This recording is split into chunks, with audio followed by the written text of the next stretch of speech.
2003 yılda başlanıp gitken Яңа Татар piyasası konkursu Tatar dramaturgiyasında köpme яңа isimler açtı.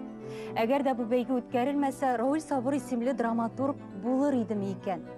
Bugün onun piyasaları türlü sahnelerde oynala. Abağa alması Aşı Bula eserinden soň Şolu Tatar Devlet Drama Teatrı onu bütünleyip öz dramaturgu itip tanıdı. Güçlü alkışlarga, qaynar bahaslarga layık bulgan әлеге spektaklni bugün biz keng jamoatchilikka taqdim eterge jıyıldık. Isemiz hürmet tamaşaçılar. Efirde Medeniyet Dünyasında tapşırığı.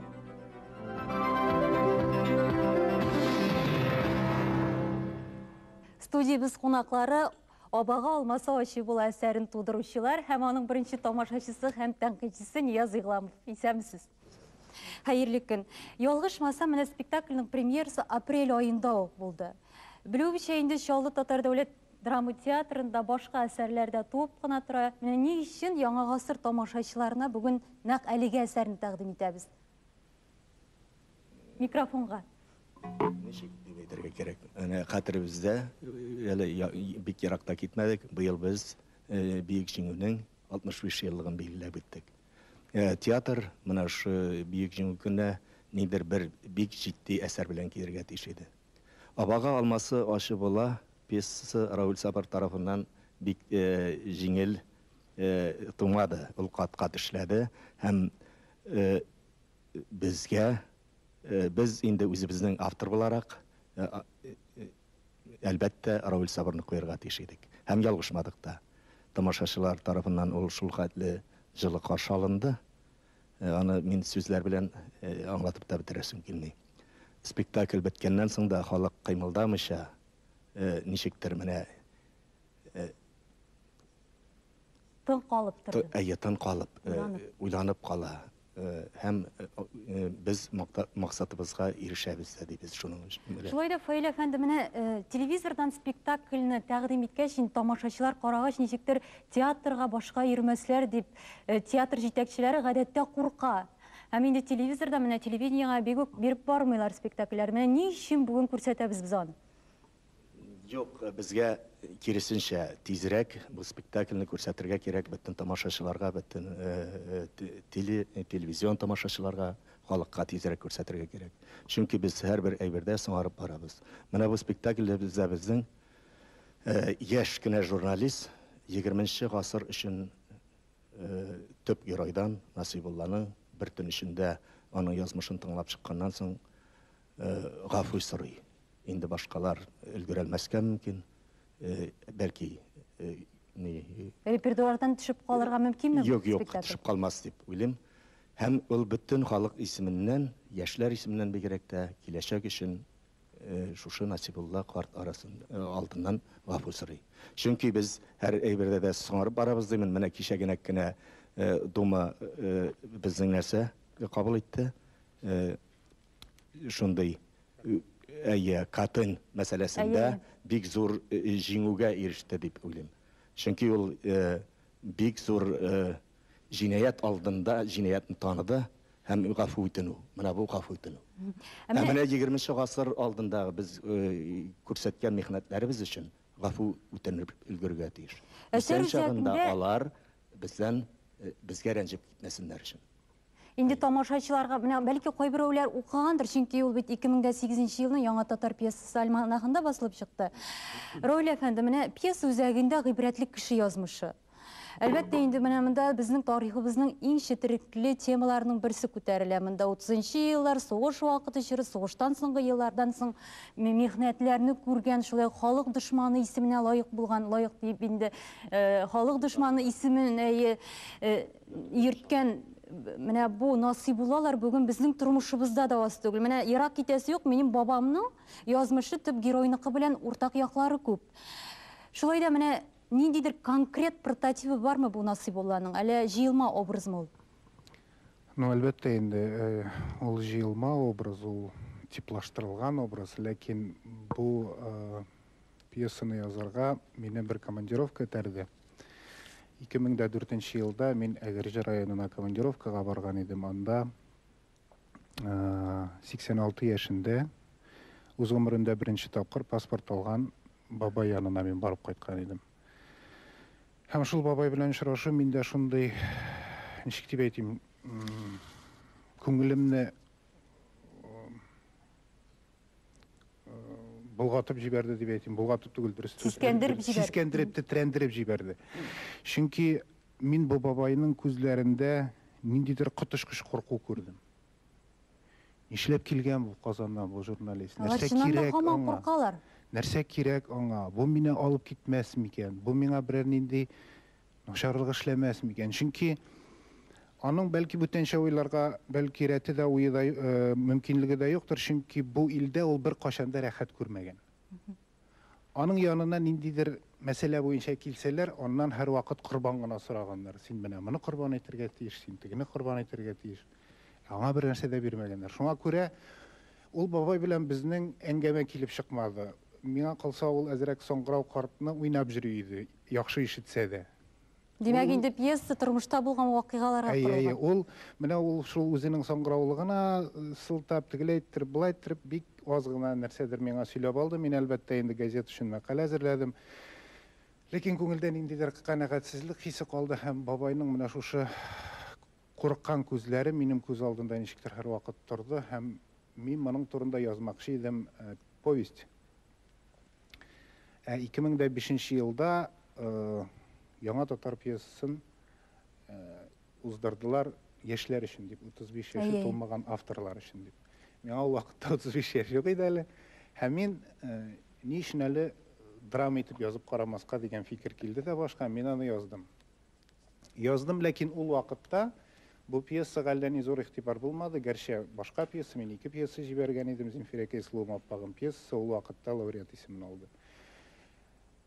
Шуңа да карамастан ничектер бу эшне азагына җиткерәсе килә иде. Менә 2004 елда мин пьесаны яза башлаган идем. Менә Фаил абый ярдәме белән, Туфан абый һәм башка бик күп кешеләрнең ярдәме белән, киңәшләре белән без 2010 елда бу пьесаны эшләп бетереп, спектакль итеп чыгардык. Бу ике вариант арасында аерма зурмы?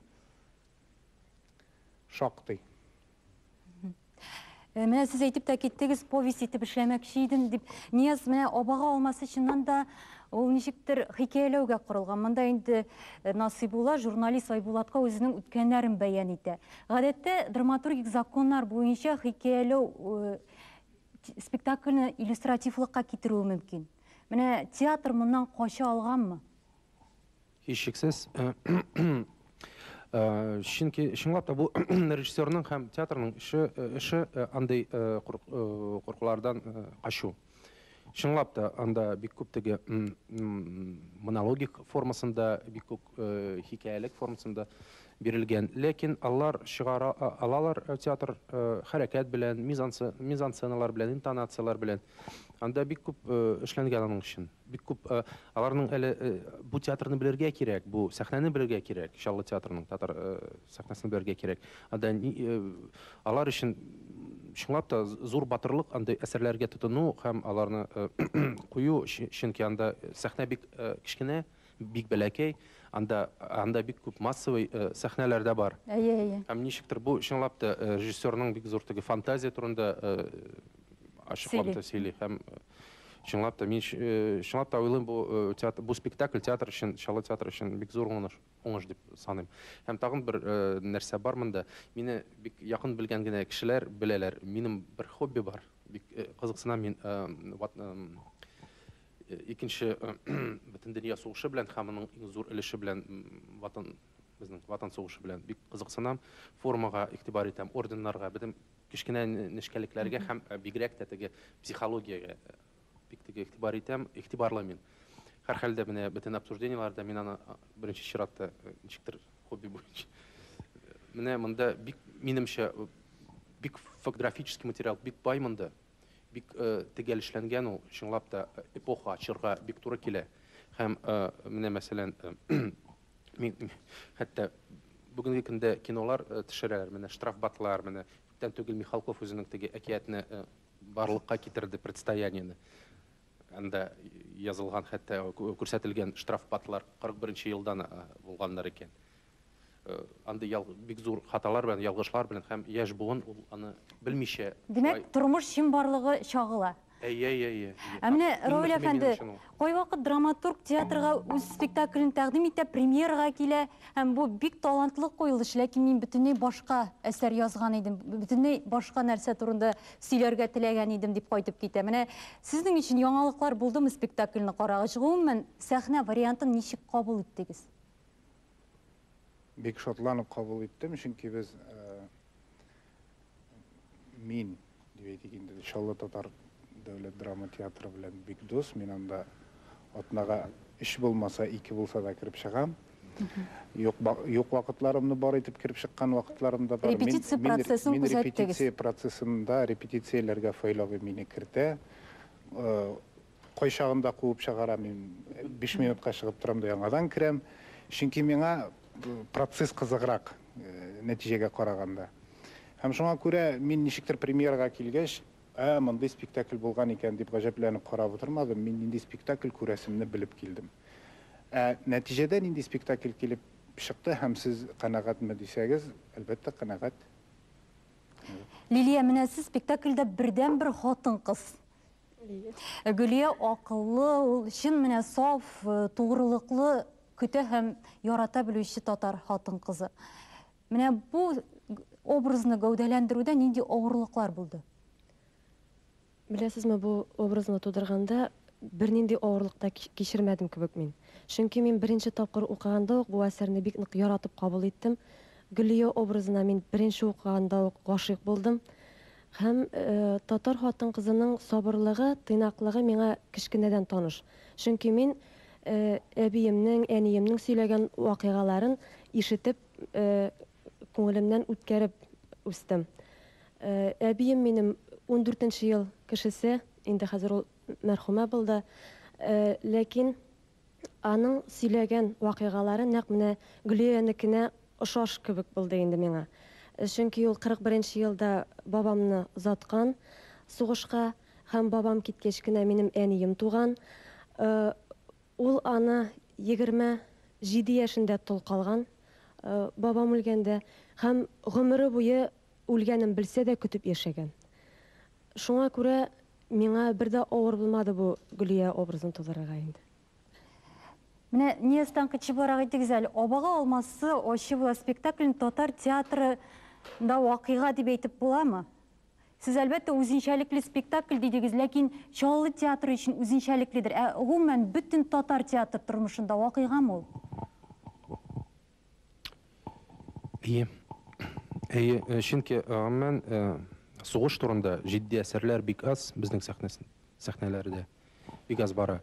Менә 65-нче юбилейна әйтәмеш датасына багышланган спектакльләрдә бик аз бездә мәсәлән бара теге 41-ның арбалы хатыннары, ләкин ул сугыш турында түгел, ул башкачарак, ул теге татар хатын-кызына мәдхия кебек яңгырый инде. Монда чынлап та сугыш темасы күтәрелгән, сугыш һәм репрессия темалары. Чынлап та ләкин менә бу тема бик яңа ук түгел әдәбиятта. Тема яңа түгел, ләкин менә новаторлыгы нәрсәдә аның үзенчәлеге? Ничек инде иҗат методында сүрәтләү чараларында һәм актер әлбәттә. Менә җавапны бирәсем килә. Аны мин түгел, аны Туфан Миңнуллин формалаштырган ул җавапны. Әгәр дә шушы спектакльгә тамашачы килеп, 2 сәгатьтән артык кай вакытта көлеп, кай вакытта җылап, кай вакытта куркып, кай вакытта тын калып, күңелен биреп спектакльне карый икән, спектакль тамамлангач актерларның уеннарын, спектакльне кабул итеп, драматургның нинди фикер җиткерергә теләгәнен аңлап, аларга рәхмәт әйтеп кул чаба икән, димәк, халык күңелендә бу тема әле искермәгән. Һәм ул искерә дә алмый, чөнки халык җанындагы менә шушы